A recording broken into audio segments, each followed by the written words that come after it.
अरे अचानक नहीं होता, कभी कभी हम लोग तो दौरे करते रहते हैं लगातार। अभी शायद आपको जानकारी कितनी मुझे मालूम नहीं, सिवनी, मंडला और बालाघाट के हम लोग अभी महामहिम राज्यपाल जी के साथ 3 दिन का दौरा करके गए। और उस दौरे में चूँकि वो जबलपुर संभाग में ही आता है, तो उसकी रिपोर्ट में हमारे जो डीसी ऑफिस है, अधिकारी हैं, उसकी रिपोर्ट के आधार पर जानकारी लेना हम लोग यहाँ आए हैं कि कैसे और क्या प्रोजेक्ट बना के उन्होंने भेजा। क्योंकि लगातार जैसे आपने देखा होगा, मंडला में एक बच्ची की डेथ हो गई एकलव्य में, थोड़ी सी लापरवाही हुई, 8 दिन वो बीमार रही और तत्काल प्रिंसिपल ने उसको जिला प्रशासन को नहीं बताया। हमने तत्काल पूरे स्टाफ को और प्रिंसिपल को हमने सस्पेंड कराया। मंडला की बात है, जानकारी वैसे ही और घटनाएं दोबारा ना हो, सारे छात्रावासों में हम लोग एक संभागीय समीक्षा दल गठित करने के चाह रहे हैं। कर भी लिया, यहाँ की भी दल गठित किया है, लेकिन वो अभी एक्टिव कैसे हो, ताकि जितने भी हमारे छात्रावास हैं, हॉस्टल्स हैं, वो समय सीमा में उनकी पुताई, रंगाई, टॉयलेट से लेके खाने से लेके रहने तक के, आपके मच्छर जाली से लेकर के, वायरिंग से लेकर के, जो छोटे छोटे काम हैं, वो अभी हम मैडम को मैंने निर्देश दिए हैं कि पूरे आपके संभाग के एक एक छात्रावास का निरीक्षण 1 महीने में करें और उनको समीक्षा उपरांत क्या खर्चा आएगा, क्या वायरिंग टूटी है, क्या टॉयलेट ख़राब है, क्या मच्छर जाली नहीं है, क्या पुताई नहीं है, क्या सुरक्षा की व्यवस्थाएं नहीं है, उसकी समग्र समीक्षा के उपरांत जितना पैसा उनको चाहिए 2 साल में, उनको अगर पैसा ज़्यादा हुआ तो 2 साल में, और नहीं तो पहले ही साल में इनको प्रदान कर दिया जाएगा, ताकि आने वाले 6 महीने में हम हमारे हॉस्टल छात्रावासों की स्थिति अच्छी कर पाएँ। भविष्य में इस प्रकार की घटनाएं दोबारा छात्रावासों में ना हो। कभी डिंडोरी में भी हुई है, जबलपुर में भी हुई है। तो इसको रोकने के लिए हम लोग कैसे अपने स्टाफ को आगे बढ़ाएं। और राहुल जी के बारे में मैं कुछ बोलता ही अच्छे राजनीतिक करियर में लाजमी आपका एक फेज रहा, एक बयान को लेकर के देश भर में सुर्खियां बनी, सुप्रीम कोर्ट भी आप गए, लेकिन क्या लगता है सर, बयान आज अगर मुद्दे की बात करें, क्या समझ गलत तरीके से लिया गया, या अगर फिर से अगर आप बोलना चाहें तो उस मसले? क्योंकि मामला न्यायालय में चल रहा है, इसलिए मेरा कुछ भी कहना ठीक है।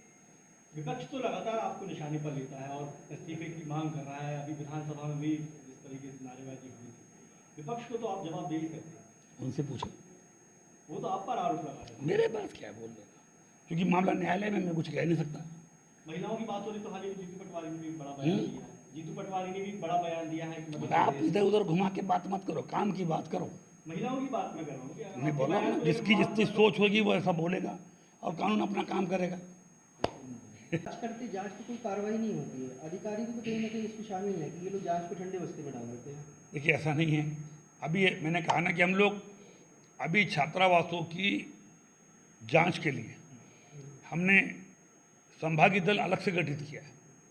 संभागीय दल में यही की एक अधिकारी को हमने किया है, उनके साथ में 2 सहयोगी हैं, और आने वाले ये 2-3 महीने में पूरी हॉस्टल की फोटोग्राफी, वीडियोग्राफी और कितना पैसा रिपेयरिंग में लगेगा और क्या क्या वहाँ सुरक्षा के उपाय जरूरी है, गंभीरता के साथ मैडम हमको रिपोर्ट। जैसा पंडा में 3-4 बच्चियाँ सीरियस हो गई थी और एक की डेथ, 2 की डेथ हो गई थी, उसमें अभी तक कोई कार्रवाई नहीं की। वो तो मैडम बता पाएंगे आपको, मैडम से जानकारी ले। कार्रवाई की क्या की जा रही है सर?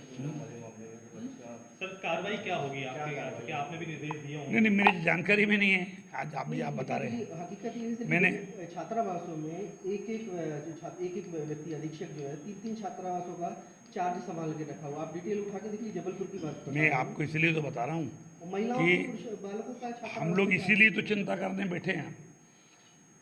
पूरे संभाग के 4 जिलों का मैं पहले दौरा करके आया, और दौरा करने के बाद यहाँ मीटिंग ले रहा हूँ कि बालाघाट में क्या है, सिवनी में क्या है, मंडला डिंडोरी में क्या है, उसके बाद उनकी क्या भविष्य में हम ज़्यादा बेटर कर सकते हैं, घटनाएं ना हो, उसकी प्लानिंग के लिए हम लोग यहाँ आए हैं। और वो निर्देश दे के हम मैडम को जा रहे हैं कि संभागीय दल को अलग से हम गाड़ी दें, संभागीय दल ज़्यादा तरीके से बेहतर करे और जो गलत किया उसको पनिशमेंट मिले। अच्छा, ये अधिकारियों के ऊपर लोकायुक्त के छापे डल रहे हैं, छापे डलने के बावजूद भी इनको मतलब नौकरी पे मतलब दोबारा आके कर रहे हैं। जैसे अभी अमर सिंह उइके का मामला हो तो फिर आपने उनको अलग भी कर दिया। अभी सरवटे जो है यहाँ पे जो देखिए, कोई भी अधिकारी, वो जेल में है सर। जेल में है, जेल में छूटने के आने के बाद फिर से उन्होंने कार्यभार संभाला। कोई भी अधिकारी अगर नियम विरुद्ध काम करता है, चाहे वो सरवटे जी हों, चाहे वो अभी दूसरे मरकाम जी हों, सबको हमने कानून के मुताबिक जो उचित कार्रवाई करेंगे। कोई भी किसी को बख्शने का, छोड़ने का सवाल नहीं। अच्छा, ये फर्जी जाति प्रमाण के पत्र के आधार पर अधिकारी नौकरी कर रहे हैं, जबलपुर में भी हैं ऐसे अधिकारी, इससे आपको नहीं लगता कि वो फिर इनकी जांच जो है प्रभावित होगी और ये फर्जी देखिए, काफ़ी लंबे समय जाति जांच करने की एक प्रक्रिया है, न्यायिक प्रक्रिया, जिसमें मंत्री इन्वॉल्व नहीं होता है। लेकिन हमने हमारे पीएस को निर्देश दे रखे हैं, हर 15 दिन में वो जो न्यायिक प्रक्रिया के हेड वो हैं पीएस, और जितने भी प्रकरण ऐसे आते हैं जो जाति समाज की फर्जी जानकारी है या गलत तरीके से सर्टिफिकेट बनाकर नौकरी कर रहा है, अभी हम समय समय पर समीक्षा करते हैं और उसको और तेज़ी से हम लाने का प्रयास करते हैं। बीजेपी ने तो वैसे कल पूरे देश भर में प्रदर्शन हुआ है, फिर भी इस मानसिकता सोच के लिए क्या है? देखिए, उनकी जो मानसिकता, जिसका जैसा सोच होगा वैसी उसकी मानसिकता होगी, वैसी उसकी भाषा होगी। कानून अपना काम करेगा, लेकिन निंदनीय है। ठीक है, उन लोगों ने नहीं देखे हैं, आशय क्या था सर और क्या बताना चाह रहे थे? आप हरसूद विधानसभा आओ, जब मैं आपको दिखाऊंगा। मैं 1990 से विधायक हूँ, और जब मैं 90 में पहली बार बना 35 साल पहले, तब स्थिति क्या थी और आज स्थिति क्या है, यहाँ बैठ कर के मैं उसका वर्णन करूँगा तो ना आपको समझ में पड़ पाएगा ना मुझे समझ पड़ पाएगा। डेवलपमेंट एक निरंतर चलने वाली प्रक्रिया है, जहाँ कुछ नहीं था पहले और वहाँ हमने कैसे कैसे लोगों से संघर्ष करके, सरकार में रह के, जनता का सहयोग लेकर के उसको डेवलपमेंट किया है, उस बात का हवाला मैंने दिया। सर लाजमी प्रधानमंत्री नरेंद्र मोदी या अनसंग हीरोज रहे हैं जो जनजाति से रिलेटेड रहे, उनके लिए बननी चाहिए। अभी रानी दुर्गावती का हम लोग बहुत बड़ा एक स्मारक यहाँ बनाने जा रहे हैं जबलपुर में, और उसको अभी क्योंकि माननीय मुख्यमंत्री जी के संज्ञान में है, लगभग 500 करोड़ का मदन महल के आसपास पहाड़ी पर एक रानी दुर्गावती का बहुत बड़ा स्मारक और म्यूजियम हम लोग बनाने जा रहे हैं। इसलिए अभी कुछ कहना जल्दबाजी, कुछ समय सीमा तय से कब तक ड्राफ्ट तैयार हो जाएगा? अभी कुछ कहना जल्दबाजी होगी, लेकिन हमने जहाँ निर्देश देने थे एक ब्लूप्रिंट उसका तैयार हो रहा है। लेकिन रानी दुर्गावती के पूरे जीवन को लेकर के, आदिवासी समाज को लेकर के बहुत बड़ा म्यूजियम और यहाँ पे मदन महल की पहाड़ी पर बनने जा रहा है। Thank you.